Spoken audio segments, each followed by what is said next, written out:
Diz assim a palavra de Deus, conforme registrada, carta de Paulo aos Gálatas, capítulo 6, versículo 11.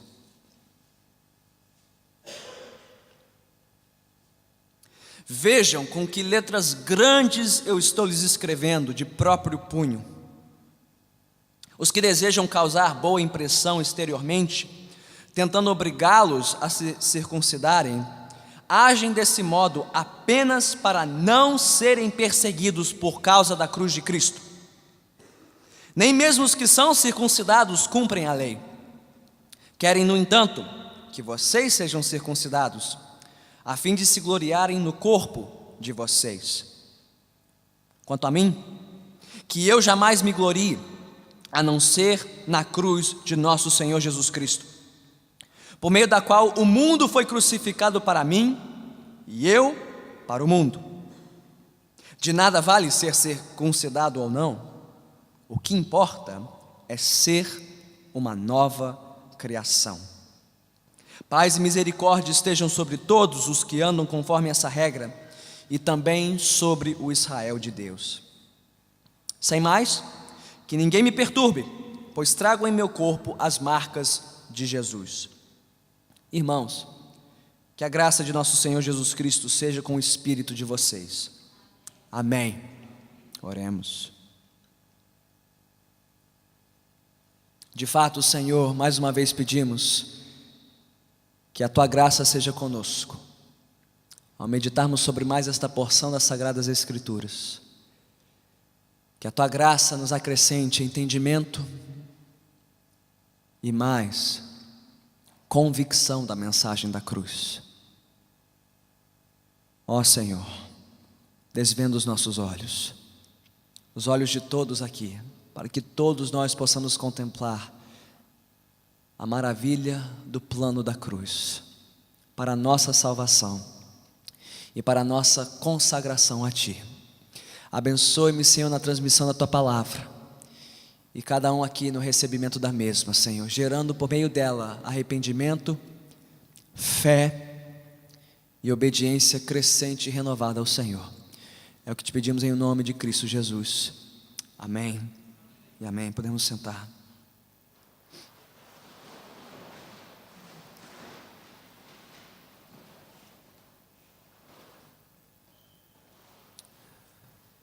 Há quase 500 anos, no ano 1518, Martinho Lutero participou de um dos debates mais importantes da história da igreja. No encontro dele com os principais teólogos da corte da Igreja Católica Romana, Lutero expôs o que ele cria ser a principal diferença entre a teologia católica romana e a teologia da Reforma Protestante. E ele descreveu assim cada uma dessas teologias, cada um desses pensamentos. Um pensamento ele chamou de teologia da glória, e o outro ele chamou de teologia da cruz. O que é a teologia da glória e o que é a teologia da cruz? Bem, segundo Lutero, em outras palavras, teologia da glória resume-se à tentativa do ser humano de alcançar por esforço e mérito próprio o favor e a aceitação de Deus, por meio de coisas como a venda de indulgências, algo que o Papa Romano da época tinha resgatado para construir uma das basílicas mais importantes da Idade Média, como a prática de penitências, romarias, a veneração aos santos, a participação nos sacramentos, a confissão auricular a um sacerdote romano.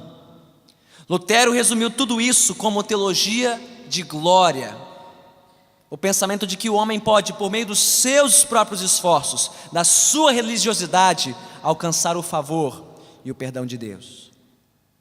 Em contraste, ele descreveu a teologia da cruz como a desistência do ser humano de alcançar o favor de Deus, visto que este já foi conquistado por nós na cruz de Cristo. Ou seja, não há como merecer o favor e o perdão de Deus pelos nossos esforços religiosos. Não, somos salvos pela graça somente, mediante a fé somente, em Cristo somente. Por que Lutero chamou uma teologia de glória e outra de cruz? Porque a primeira, que caracteriza o pensamento católico romano, chama-se teologia da glória porque confia ou gloria-se na própria capacidade do ser humano de se apresentar a Deus. Enquanto que a segunda, a teologia da cruz, confia somente na suficiência da cruz de Cristo para nos tornar aceitáveis a Deus. Portanto, teologia de glória e teologia de cruz são duas maneiras opostas e diríamos excludentes para se chegar a Deus, ou pelos seus esforços, pelos seus méritos, ou pelos méritos e pelo esforço de Cristo, ou pelo seu sacrifício, ou pelo sacrifício de Cristo na cruz. São duas maneiras diferentes de se achegar a Deus e são as únicas maneiras de se achegar a Deus, se bem que só uma delas de fato nos torna aceitável a Deus. E com tudo isso o apóstolo Paulo concordaria em gênero, número e grau, porque em outras palavras é exatamente isso que ele tem nos ensinado capítulo após capítulo após capítulo na carta aos Gálatas. Esta carta é caracterizada por uma série de contrastes. E por mais que Paulo não use os termos que Lutero usou, teologia de glória e teologia de cruz, o pensamento é o mesmo, ele está aqui. Se você tem nos acompanhado nesta série até este ponto, você sabe identificar, ou já deveria saber identificar esses contrastes, essas duas maneiras diferentes de se achegar a Deus.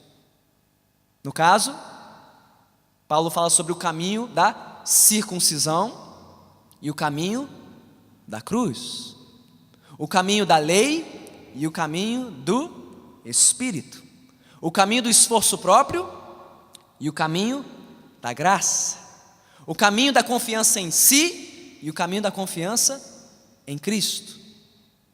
Ou posto de outra forma, o caminho da escravidão e o caminho da liberdade, que creio eu correspondem exatamente ao que Lutero chamou de teologia da glória e teologia da cruz.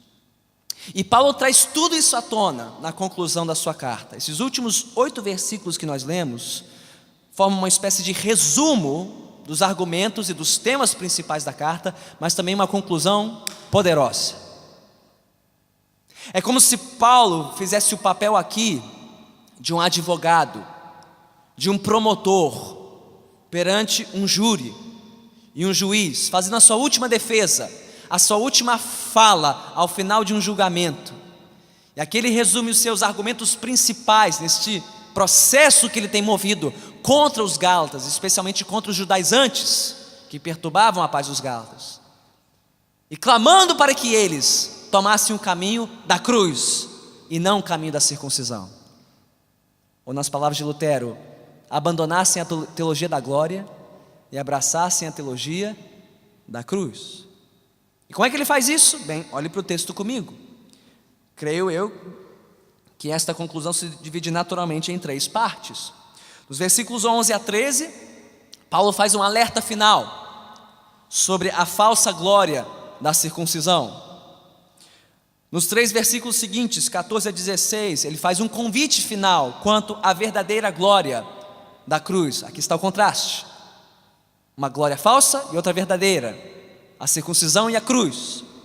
E então nos 2 versículos finais, 17 e 18, ele faz a sua despedida e transmite uma bênção final. E é assim que vamos estudar o texto, porção por porção. Mantenha sua Bíblia aberta, os olhos no texto comigo. Por onde começamos? Versículos 11 a 13. O alerta final que Paulo faz sobre a falsa glória da circuncisão. E ele começa aqui de maneira contundente. Versículo 11: vejam com que letras grandes estou lhes escrevendo de próprio punho. Qual é a força das palavras aqui? Ora, se você conhece as outras cartas de Paulo contidas no Novo Testamento, você saberá que Paulo costumeiramente aproveitava ou fazia uso de um secretário, um amanuense, que transcrevia as suas cartas. Ele as ditava e outro escrevia as cartas de próprio punho. Era uma convenção costumeira do mundo antigo. E Paulo fazia isso. Mas aqui, qual é a impressão que temos? O que constatamos? Que até aqui Paulo estava ditando e alguém estava transcrevendo. Mas agora Paulo diz: não, chega, me dá aqui esse papel, me dá a caneta, eu vou terminar essa carta de próprio punho. E com letras grandes.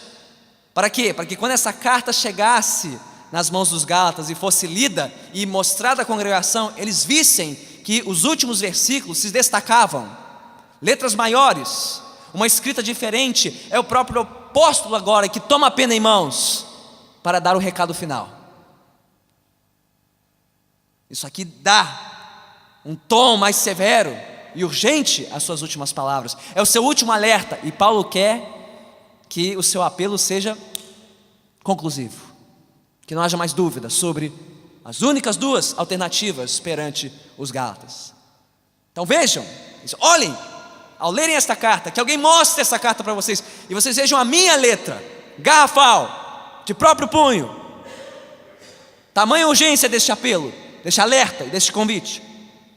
E do que consiste o alerta? Versículos 12 e 13. Ora, os que desejam causar boa impressão exteriormente, tentando obrigá-los a se circuncidarem, agem desse modo apenas para não serem perseguidos por causa da cruz de Cristo. Nem mesmo os que são circuncidados cumprem a lei, querem, no entanto, que vocês sejam circuncidados, a fim de se gloriarem no corpo de vocês. De quem Paulo está falando aqui? Ora, ele faz uma última referência àqueles mestres judaizantes, homens provavelmente vindos da cidade de Jerusalém, que perturbavam a paz dos Gálatas, ensinando algo além do evangelho da cruz, que Paulo lhes tinha pregado. Não que eles não pregassem a cruz, mas eles não pregavam apenas a cruz.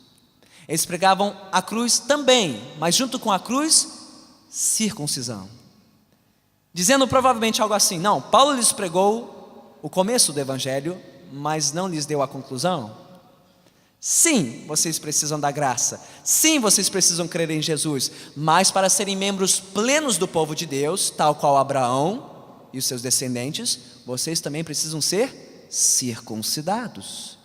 Precisam receber o sinal da aliança antiga, para que vocês, gentios, vocês que não nasceram povo de Deus, não nasceram como nós judeus, sejam membros plenos da família de Deus. Ora, Paulo já questionou esta teologia antes na carta, mas aqui ele denuncia de novo este grupo, mas ele vai além. Ele mostra agora a motivação destes homens. Por que eles ensinavam isso? Por que eles estavam perturbando a paz dos Gálatas? Por que eles se infiltraram, se intrometeram entre Paulo e os Gálatas? Paulo vai à raiz do problema e faz um diagnóstico duplo. As duas motivações porque esses homens pregavam não só a cruz, mas cruz mais circuncisão. E o que ele diz? Primeiro, esses homens fazem isso por medo. Medo do quê? Medo de quem? Ele diz no versículo 12: esses homens tentam obrigá-los a se circuncidarem, agindo desse modo apenas para não serem perseguidos por causa da cruz de Cristo. Paulo faz lembrar aqui algo importante para nós, que a mensagem da cruz não foi bem recebida, nem mesmo pelos primeiros ouvintes, as primeiras audiências do Evangelho. E quem foram os primeiros a perseguir os discípulos de Cristo? Não foram os romanos, foram os judeus. Lembre-se de Paulo. Quem foi Paulo antes de se tornar apóstolo aos gentios? Paulo foi Saulo de Tarso, o que perseguiu a igreja, o que fez oposição à igreja em Jerusalém, o que fez coro com aqueles que apedrejaram Estevão, primeiro mártir da igreja. O que Paulo está anotando aqui, observando aqui? Por que esses homens, os judaizantes, não pregam apenas a cruz? Porque eles sabem que se pregarem apenas a cruz, eles podem ser os próximos a serem perseguidos. Eles podem ser os próximos a terem o mesmo fim que Estevão. e serem perseguidos pelos seus irmãos judeus não cristãos. Então, para fazer uma média, para atenuar a pregação da cruz, o que eles fizeram? Acrescentaram à cruz a circuncisão, para não soarem tão ofensivos, para não serem tão estranhos, tão diferentes dos outros judeus da época. Eles fizeram isso por medo de perseguição. Mas não só isso, diz Paulo, há um segundo motivo aqui. Não só medo, mas desejo. E desejo pelo quê? Desejo por aprovação da sua devoção à lei. Paulo diz isso duas vezes, de duas maneiras diferentes. Ele diz no início do versículo 12: os que desejam causar boa impressão exteriormente. Uma tradução alternativa seria uma boa impressão na carne, ou seja, aqueles que querem se exibir, que querem se mostrar como defensores da lei, membros plenos do povo de Israel, e os que querem se aproveitar dos Gálatas, dos gentios, assim, no fim do versículo 13, querem, no entanto, que vocês sejam circuncidados, a fim de se gloriarem no corpo de vocês. Então, não só por medo de perseguição, mas pelo desejo de serem reconhecidos como judeus ortodoxos, judeus conservadores, defensores da pátria, da honra de Israel, e querendo recrutar outros, os gentios, para serem circuncidados a fim de se gloriarem neles. Olha a nossa influência. Olha quantos discípulos fizemos da circuncisão, quantos agora estão obedecendo a lei por conta da nossa influência, da nossa religiosidade. Paulo diz: esta era a motivação dupla desses homens: medo e orgulho. Medo de ser perseguido pela cruz, ou por causa da cruz, e o desejo de ser reconhecido como um defensor da honra de Israel. Mas qual foi a grande ironia, ou qual é a grande ironia de tudo isso aos olhos de Paulo? Você notou o início do versículo 13? Esses homens queriam ser reconhecidos como o quê? Defensores da lei, praticantes da lei. Mas qual era a ironia? Nem mesmo eles obedeciam toda a lei. Versículo 13: nem mesmo os que são circuncidados cumprem a lei. Querem, no entanto, que os outros cumpram a lei com eles, para que eles sejam reconhecidos como cumpridores da lei. Notaram a ironia? Eles defendem a lei e querem obrigar que os outros cumpram a lei, mas eles mesmos não cumprem a lei.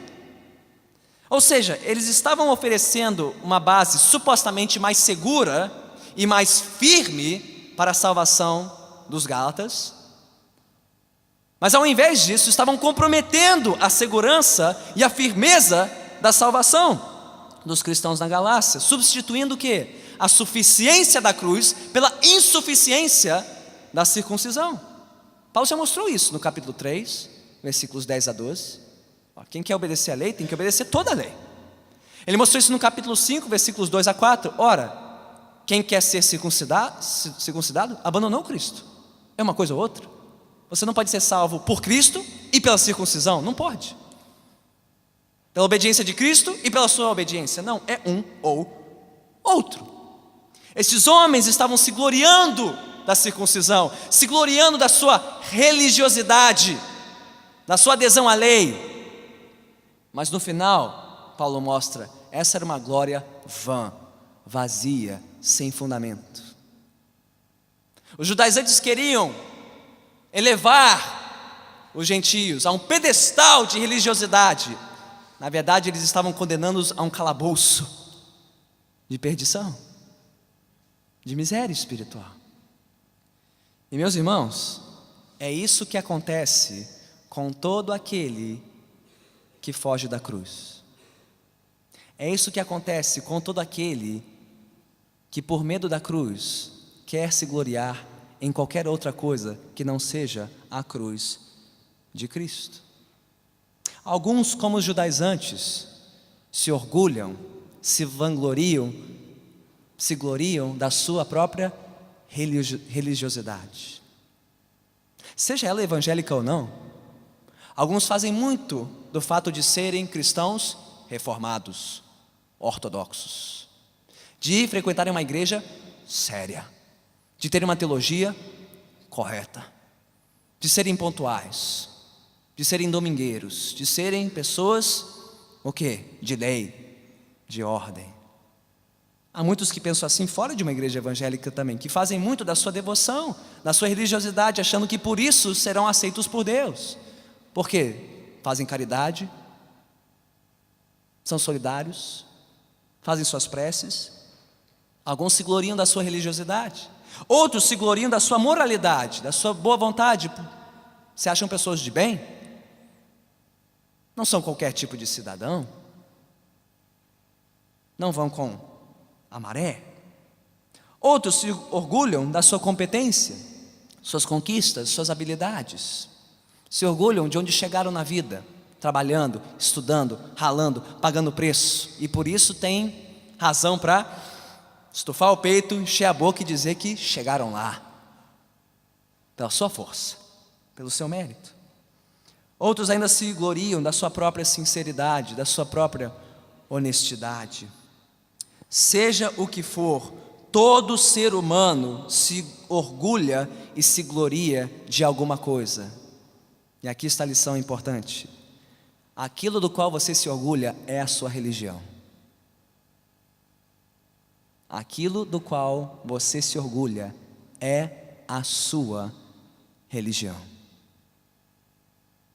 Pode ser seu vestuário, pode ser seu endereço, pode ser seu contra-cheque, pode ser sua reputação, pode ser o nome da sua família, pode ser o patrimônio que você construiu, pode ser a sua moralidade, sua religiosidade, seja o que for, aquilo do qual você se orgulha é a sua religião. E todo mundo tem uma religião.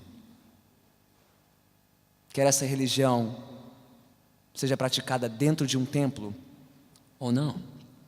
Mas segundo o que Paulo está nos mostrando aqui, todo aquele que se orgulha em qualquer coisa que não seja a cruz de Cristo, orgulha-se de nada.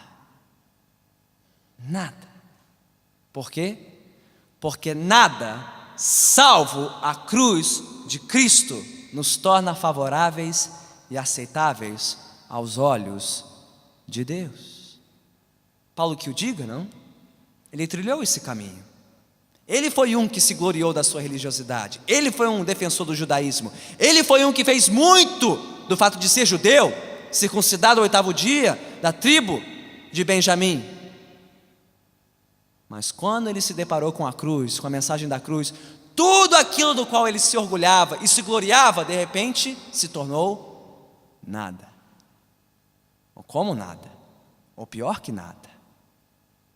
Porque ele viu que no final do dia, nada disso o tornava aceitável aos olhos de Deus.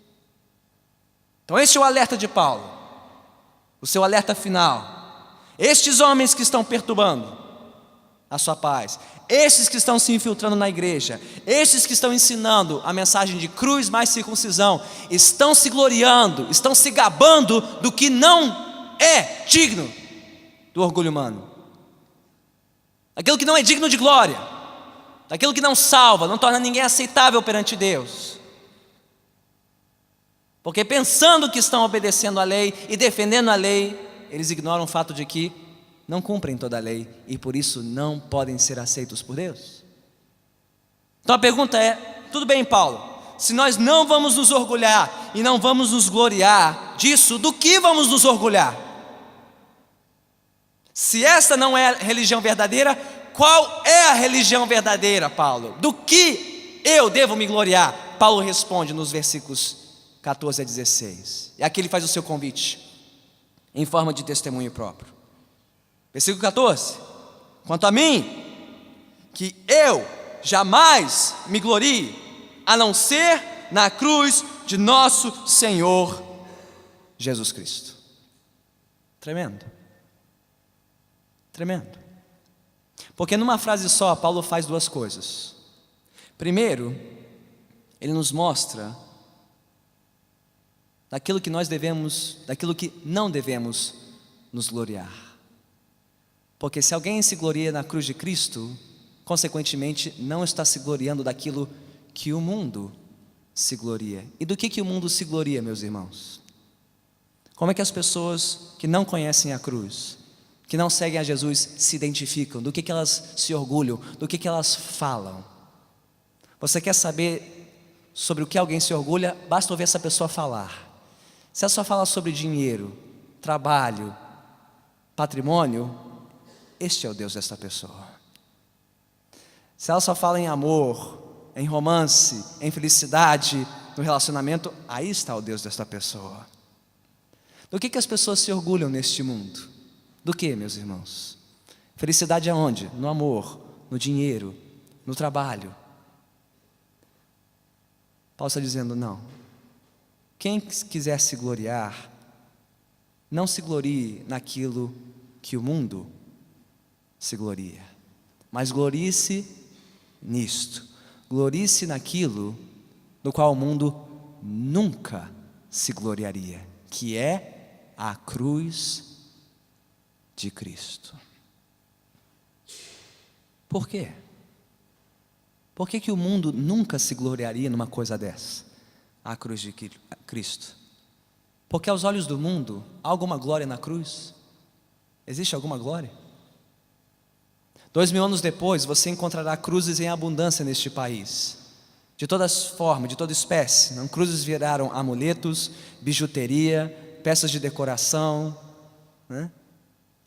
Das formas mais diversas, mais apresentáveis e até bem atraentes. Só que cruz, no vocabulário antigo, era sinônimo de quê? De tortura, de morte, de vergonha. A palavra cruz era tão vergonhosa aos ouvidos de um romano que ela não era sequer usada nas conversas dos romanos. Você sabia disso? Falar em cruz era o mesmo que falar em maldição, desgraça. Para alguém andar com uma cruz carregada no peito no mundo antigo seria o mesmo que andar com uma imagem de uma cadeira elétrica ou uma guilhotina. Esdrúxulo isso, não? Andar com uma cadeira elétrica. Você vê que hoje tem até caveirinha, né? Hoje se enfeita de tudo, né? As coisas mais esdrúxulas. Mas pense nisso, no mundo antigo andar com uma cruz, uma corrente, seria loucura, seria uma vergonha. Usar um objeto de tortura e morte cruel como adorno, impensável. Ninguém se gloriava na cruz. Então por que Paulo diz, quanto a mim que eu não me glorie de nada, a não ser da cruz de Cristo? Daquilo que é tão vergonhoso, escandaloso, humilhante. Porque a cruz revela a verdadeira glória deste mundo. A cruz humilha a glória deste mundo. A cruz reduz a nada aquilo que o mundo considera de valor, força, poder, status, felicidade a qualquer preço. A cruz é símbolo de quê? Sofrimento, dor, humilhação, vergonha. Mas foi na cruz que Deus revelou sua sabedoria, seu poder, sua graça, sua misericórdia, sua justiça. Aquilo que o mundo mais desprezou, Deus usou para revelar a sua glória aos homens. Paulo disse, se eu tiver que me gloriar de alguma coisa, que seja da cruz, seja somente da cruz. Não porque sobrasse alguma glória para Paulo nisso, não, muito pelo contrário, mas porque na cruz de Cristo Deus revelou aquele que é unicamente digno de toda honra, glória e louvor, o crucificado, o inocente, o homem perfeito, Jesus Cristo, morto por mim e por você, pelos nossos pecados, para perdoar toda a nossa falsa glória, nossa pretensão, nossa vaidade, nossa ambição, nosso egoísmo, nossa cobiça, nossa inveja, nosso ciúme, nossa arrogância, nossa pretensão. Ali Deus revelou a sua glória, o seu poder para salvar pecadores miseráveis como eu, como você, como Paulo, e para trazer eterna redenção ao seu povo. Se eu tiver que me gloriar de alguma coisa, disse Paulo, que não seja de coisa alguma neste mundo, a não ser isto, Cristo, o crucificado, a cruz, a mensagem da cruz. Mas Paulo não para aí. Ele diz que isso tem uma repercussão dupla para aqueles que concordam com ele e seguem no mesmo caminho. Ele diz no versículo 14: quanto a mim, que eu jamais me glorie, a não ser na cruz de nosso Senhor Jesus Cristo, por meio do qual o mundo foi crucificado para mim e eu para o mundo. Quantas crucificações Paulo menciona aqui? Não uma, nem duas, mas 3. O Cristo crucificado, o mundo crucificado e Paulo crucificado. Quem se gloria em Cristo crucificado passa por outra crucificação, a crucificação do mundo. Se eu me glorio na cruz, diz Paulo, isso quer dizer que o mundo está crucificado para mim. O que isso significa? Quer dizer que agora o mundo está morto para Paulo. Tudo aquilo que antes importava para Paulo e tudo aquilo que importa para o mundo não importa mais para Paulo. O que o mundo valoriza, aquilo que o mundo considera de valor, de estima, digno de glória, para Paulo é nada, é nada.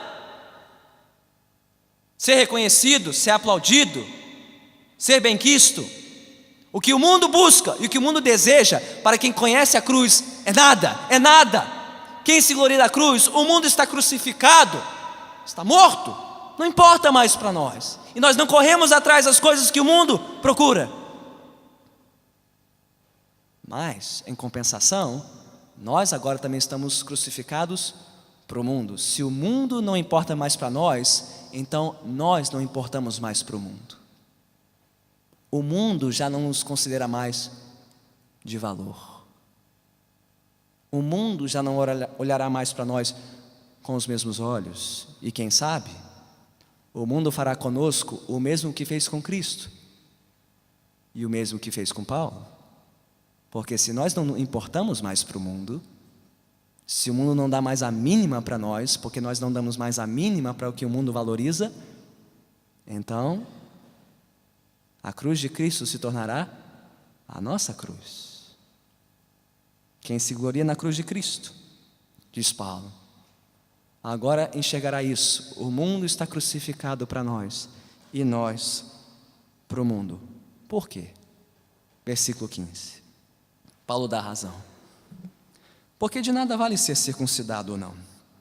O que importa é ser uma nova criação.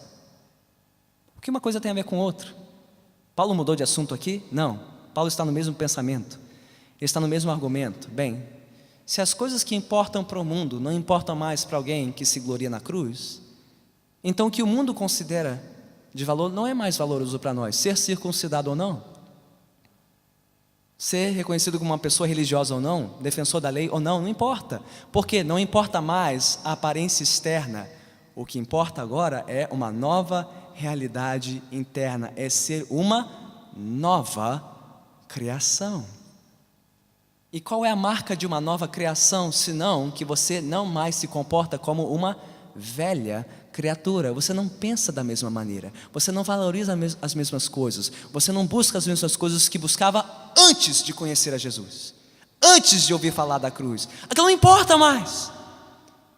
Você vivia preocupado com títulos, com promoções, com bem-estar, porque você era uma velha criatura e não conhecia a cruz, mas agora você conheceu a cruz.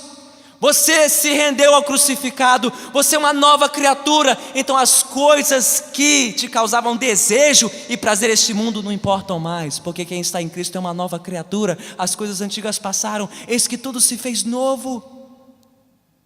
As aparências não importam mais, o que importa agora é ser uma nova criatura, perdoada por Deus em Cristo, habitada pelo Espírito Santo.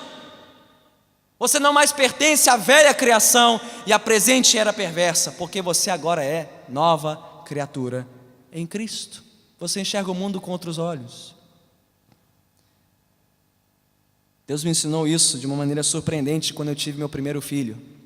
Os que são pais aqui saberão que depois que você tem o primeiro filho, o mundo nunca mais parece o mesmo, não é verdade? Parece que vira uma chave. Você não consegue nem ir para o shopping da mesma forma, sem pensar onde está o elevador. Por onde eu vou subir com um carrinho de bebê? Você nem pensava nisso, mas de repente tudo muda. Sua impressão do mundo muda. Meus irmãos, isso é só uma palhinha do que é a transformação de alguém que entendeu a mensagem da cruz. Você não consegue mais ver o mundo da mesma forma. As coisas que te despertavam prazer e desejo não cativam mais seu coração. Você não tem mais alegria naquilo que o mundo busca e deseja. Não tem. Não faz nem mais sentido para você. Você até se pergunta, como eu vivi tanto tempo da minha vida buscando essas coisas, achando que eu seria feliz nessas coisas. Quantos sabem do que eu estou falando? Só se você for uma nova criatura que você entenderá isso. Porque você encontrou uma outra glória. É Cristo, é o crucificado, é a nova vida com Jesus, é ser uma nova criatura, é ser habitado pelo Espírito, é viver pela fé que atua pelo amor, diz Paulo, entre as palavras, no capítulo 5, versículo 6. Mas no contexto, o que importa agora não é mais se você observa externamente a lei ou não. O que importa é a transformação interna do seu coração, pelo poder do Espírito. O que realmente importa não é uma aparência religiosa superficial, é uma renovação espiritual profunda. O que realmente importa não é uma conduta religiosa polida, é um coração realmente convertido. E só a cruz é capaz de fazer isso. Só quem se rende à mensagem da cruz entende isso. Entende isso. Então Paulo profere uma bênção, versículo 16, sobre os que são novas criaturas em Cristo, os que se gloriam na mensagem da cruz. Ele diz: paz e misericórdia sejam sobre todos os que andam conforme essa regra, e também sobre o Israel de Deus. O que Paulo quer dizer com isso? Paz e misericórdia estejam sobre todos os que andam conforme esta regra. Linguajar muito semelhante ao capítulo 5, versículo 25, onde Paulo fala sobre aqueles que andam conforme o Espírito, os que marcham segundo a cadência do Espírito. É a mesma ideia aqui, os que marcham segundo a mensagem da cruz, os que andam segundo esta regra de vida, estes, diz Paulo, contam com a paz e a misericórdia de Deus. E também o Israel de Deus. O que é isso, pastor? Que história é essa de Israel de Deus? Será que Paulo mudou o assunto aqui? Ele está incluindo judeus étnicos? Não.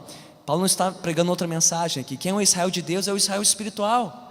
Somos nós, todos que cremos como Abraão, filhos pela fé. Paulo está dizendo, a paz e misericórdia para vocês e para todos os que creem dessa forma.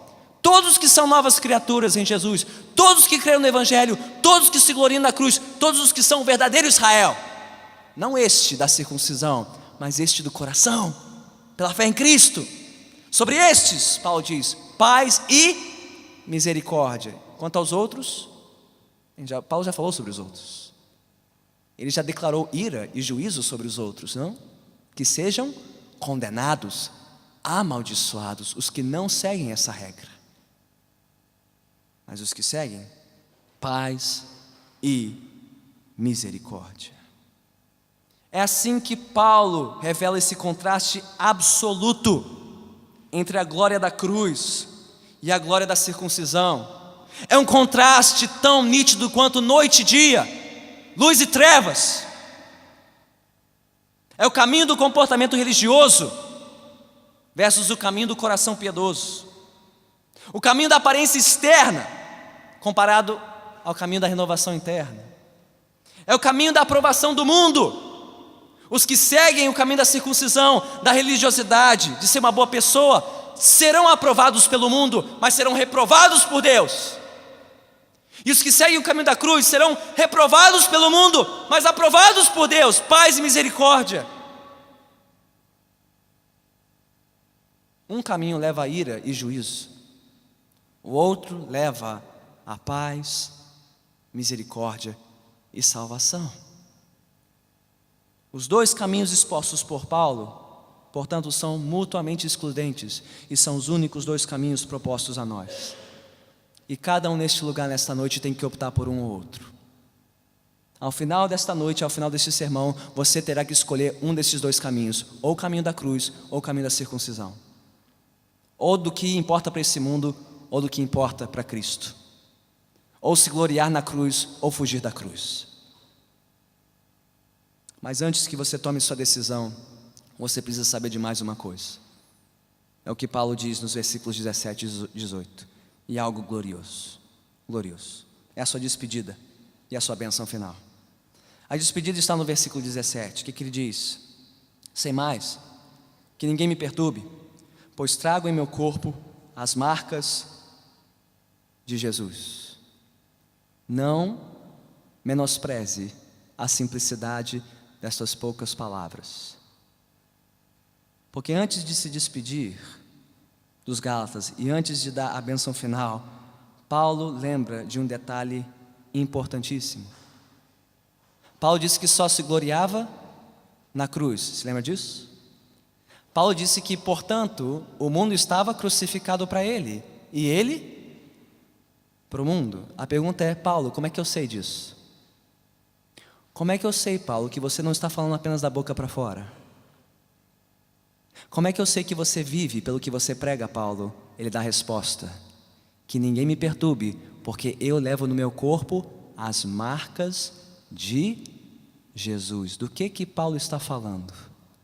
As marcas da perseguição, seu sofrimento, as chicotadas, os apedrejamentos, os cárceres. Se alguém ainda quer me perturbar e questionar a minha glória, então olhe para o meu corpo, porque eu levo as marcas do meu Senhor Jesus. O que torna essa lembrança ainda mais crucial é essa: os judeus antes também se gloriavam de uma marca no seu corpo. Qual era? A marca da circuncisão. Paulo tinha essa marca? Paulo tinha essa marca. Ele era circuncidado, mas essa marca não importava mais. A marca que importava era o quê? Os seus sofrimentos por amor a Jesus. Ele não só pregava a cruz, e não só se gloriava da cruz, ele vivia como um seguidor da cruz.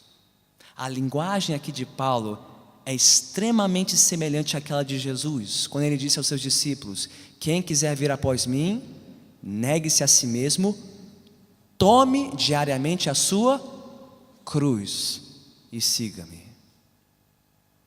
O que Paulo está dizendo? Você quer vir após mim? Você quer ser um seguidor de Jesus como eu? Você quer se gloriar da cruz? Então lembre-se que eu tomo sobre mim, eu carrego comigo as marcas do meu Rei, do meu Senhor, do meu Salvador. Você quer se gloriar na cruz, pela qual o mundo será crucificado para você e você para o mundo? Então prepare-se para pagar o preço. Prepare-se para pagar o preço, porque nenhum discípulo é maior que o seu mestre. O caminho do mundo, diz Paulo, é um caminho de aprovação pelo mundo, mas de reprovação de Deus. O caminho da cruz é o caminho de reprovação do mundo, mas de aprovação aos olhos de Deus. E quem quer seguir este caminho tem que estar pronto para tomar a sua cruz. Tem que estar pronto para pagar o preço, diz Paulo. Não porque será mais merecedor, não porque será mais aceitável, mas porque será reconhecido como um verdadeiro seguidor de Cristo. E você? E eu? Você quer isso também? Esse é o caminho que você quer seguir? Esse é o fim que você quer para a sua vida? Pois quando Cristo chama alguém para segui-lo, Ele diz: venha após mim e morra. Morra. Morra para tudo que você acha importante nesta vida. Morra para tudo que o mundo acha importante para a sua vida. Quem quiser vir após mim, terá que perder a sua vida, mas vai encontrá-la, disse Jesus. Mas quem quiser guardar a sua vida, este vai perdê-la. Se você quiser se gloriar na cruz, como Paulo, e quiser pagar o preço, por amor àquele que pagou o preço pela sua vida, Então Paulo traz uma última bênção, versículo 18. Irmãos, que a graça de nosso Senhor Jesus Cristo seja com o espírito de vocês. Amém. Para seguir neste caminho, só pela graça de Deus. Mas Deus dá graça e promete graça a todos que renunciam este mundo por amor a Jesus Cristo. A estes, diz Paulo, graça. A graça seja com o espírito de vocês. Então, antes de nos despedirmos de Paulo, da sua carta aos Gálatas, mais uma vez deixe-me perguntar a todos: do que você se orgulha? O que mais importa na sua vida? No que você confia? O que te dá valor? O que define a sua identidade neste mundo? Porque a sua religião é exatamente aquilo do qual você se orgulha. E todos aqui têm uma religião. Todos aqui se orgulham de alguma coisa. Você é aquilo do qual você se orgulha. Você cultua aquilo que você mais preza nesta vida. Se você se orgulha de qualquer coisa que não seja a cruz de Cristo, qualquer coisa, eu mencionei algumas aqui, há tantas outras que eu poderia ter mencionado. A aprovação dos seus familiares, felicidade no casamento, reconhecimento na sua profissão, independência financeira, o que seja. Se você se orgulha de qualquer coisa que não seja a cruz de Cristo, então, como os judaizantes, você pode causar uma boa impressão aos outros. E talvez pode causar uma boa impressão aos seus próprios olhos, contando com a aprovação do mundo. Mas ouça Deus te dizendo que a sua religião é vã, é vazia, não te leva a nada, só vai te frustrar. Porque a glória deste mundo passa. Tudo neste mundo passa. Tudo. Tudo. Tudo. Quem se gloria no que quer que seja, que não seja a cruz de Cristo, se gloria de nada. Nada. E se esse for o seu caso, arrependa-se. Arrependa-se. Pare de se gloriar naquilo que não tem glória alguma. Glorie-se apenas numa coisa, em Cristo, no que Ele fez na cruz para te salvar, para perdoar os seus pecados, para que você fosse uma nova criatura. Mas se você se orgulha da cruz de Cristo e dela somente, se você é um desses abençoados eleitos que pela graça de Deus entendeu a mensagem da cruz, e entendeu que não existe mais razão para viver neste mundo senão para a glória de Jesus, se pela graça de Deus o mundo agora está crucificado para você e você para o mundo, então saiba disso.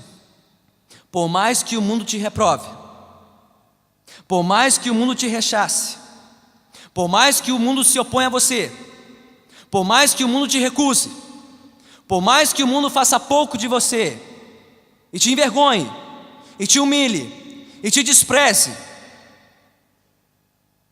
e talvez te persiga,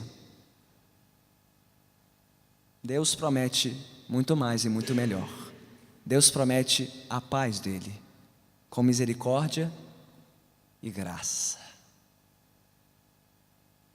Mesmo que o mundo te reprove por causa da cruz, o crucificado estará lá por você no fim da jornada.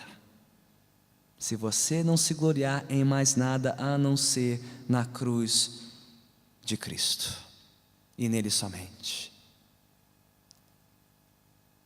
O famoso compositor de hinos da igreja, Isaac Watts, compôs um belíssimo hino no século XVIII, inspirado nas palavras de Paulo, sua conclusão aos Gálatas, e com isso fechamos. Ele compôs o hino Ao Contemplar a Rude Cruz. Quantos já ouviram este hino?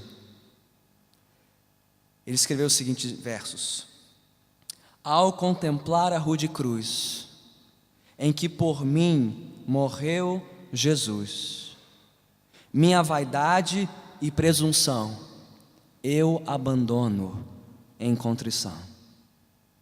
Em nada quero me gloriar, salvo na cruz de dor sem par, Humilde sacrificarei tudo que desagrada ao rei.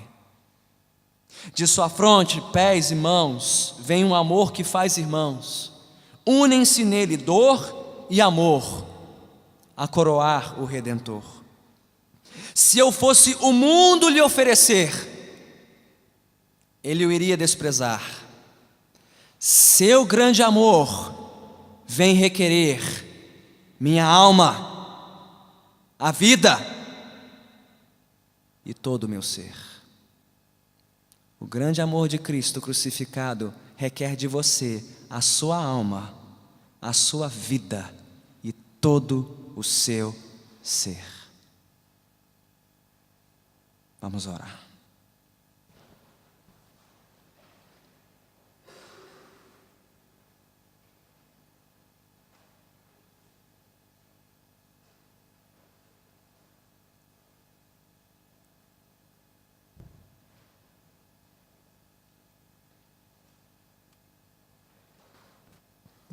Senhor bendito, não há um de nós que permaneça de pé nesta noite, diante da Tua palavra, pois reconhecemos, com a ajuda da Tua palavra, o quanto temos vivido esta vida nos orgulhando do que nada é, daquilo que é nada, daquilo que é de algum valor para o mundo, mas que aos Teus olhos não tem valor algum. Pois não há nada neste mundo que nos torne aceitável a Ti, Senhor. Não há nada que nos favoreça aos Teus olhos. Nada. Nada que temos ou possamos fazer, ou dizer, ou sentir, ou realizar.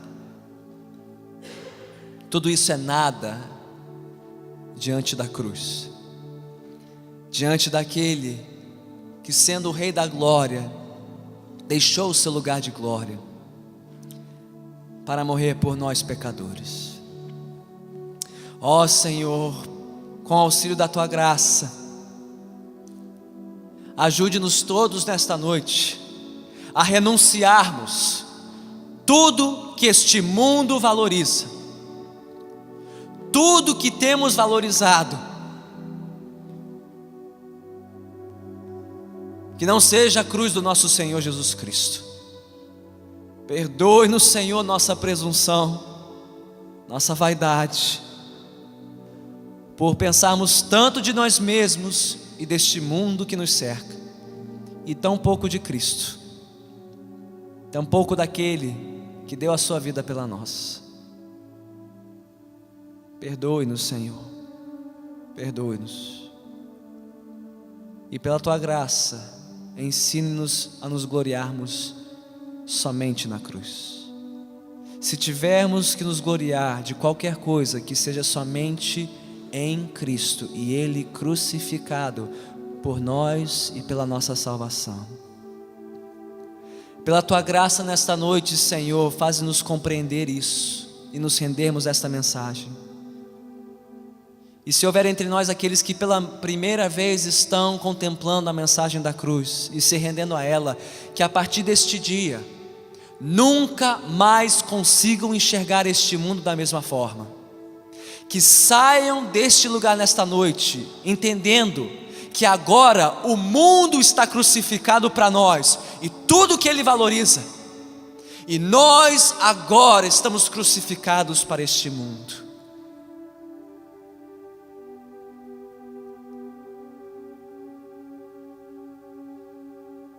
Faz isso em nossas vidas, Senhor.